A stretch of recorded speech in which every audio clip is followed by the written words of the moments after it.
Alhamdulillah wa salatu wa salam ala rasulillah ma ba'd. The question is asking here, they have got themselves involved in a haram contract, in a haram transaction. What do they do now that they realize that it is haram and they want to absolve themselves from this contract? They want to make tawbah. What should they do in this scenario?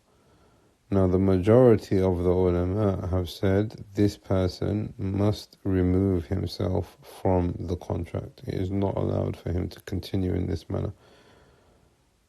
لا تأكلوا أموالكم بينكم بالباطل. Do not eat up one another's wealth unjustly upon batil. He said, sallallahu alayhi wa sallam, كل جسد نبت عن سحت فالنار أولى بها. Any body which has been nourished, any skin which has been grown on your body from something which is suht and haram, then the hellfire is more deserved of it. So the majority have said this person is not allowed to continue in this contract and transaction, and he must remove himself from it. Ibn Taymiyyah, and this is a view which was followed by Ibn Uthaymeen afterwards, have further detail. They have said if the person didn't know and if the person knew, there are two separate things. If the person knew, then he is doing something which is haram knowingly, and they have then taken the view of the majority, which is that he must remove himself from that contract. But if he didn't know, if he was ignorant, or he fell into a transaction out of forgetfulness. And the questioner is asking about student loans here. So they took out a loan for the purpose of studying and higher education.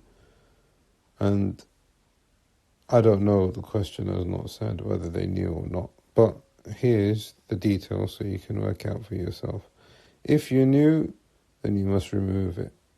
If you didn't know or you thought that it was okay, then in this scenario, Ibn Taymiyyah and Ibn Uthaymeen, rahimahullah, they have said that it's permissible for a person to continue if they are not able to remove themselves from that contract. And this is because Allah subhanahu wa ta'ala has says, فَمَنْ جَاءَهُ مَوْئِذَةٌ مِّن رَبِّهِ فَانْتَهَى فَلَهُ مَا سَلَفَ وَأَمْرُهُ إِلَى اللَّهِ وَمَنْ عَادَ فَأُولَٰئِكَ أَصْحَابُ النَّارِ هُمْ فِيهَا خَالِدُونَ. If a person engages in a riba contract, and now the maw'idah and the exhortation, the ruling now reaches him from his Lord, then he must stop. What he has done in the past, there is no sin upon him. He can get his capital sons back as well. But then, وَمَنْ عَادَ, then the one who repeats it after the admonishment comes to him. So this is not proof to say from Ibn Taymiyyah and Ibn Uthaymeen that if a person did it out of ignorance, then the admonishment has not come to him.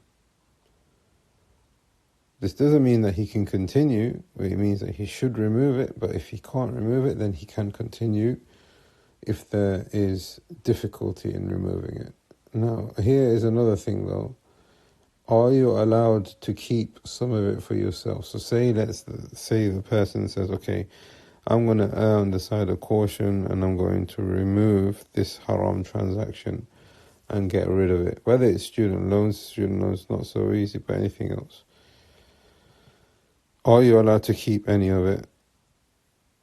Now, the ulama have said you are only allowed to keep what you need, not what you want. So say, for example, your salary has come in and it's a haram job and you've got paid £2,000. How much do you need for that month? How much do you need until you find another job? That's what you would keep. The remainder, you must give it away. So to answer this question specifically about student loans, a person must look at the conditions and he must try and see if there's a way around it. If the person is able to borrow the amount that they owe and pay off the student's loan company and then pay back the person that they have borrowed the money from, then that is something which is tayyib. Otherwise, according to the view of Ibn Taymiyyah and Uthaymeen, the person did it out of ignorance, then they can continue, especially because there is hardship now, in order to remove it. But they must try their best to remove it if they are able to do so, and this is definitely safer.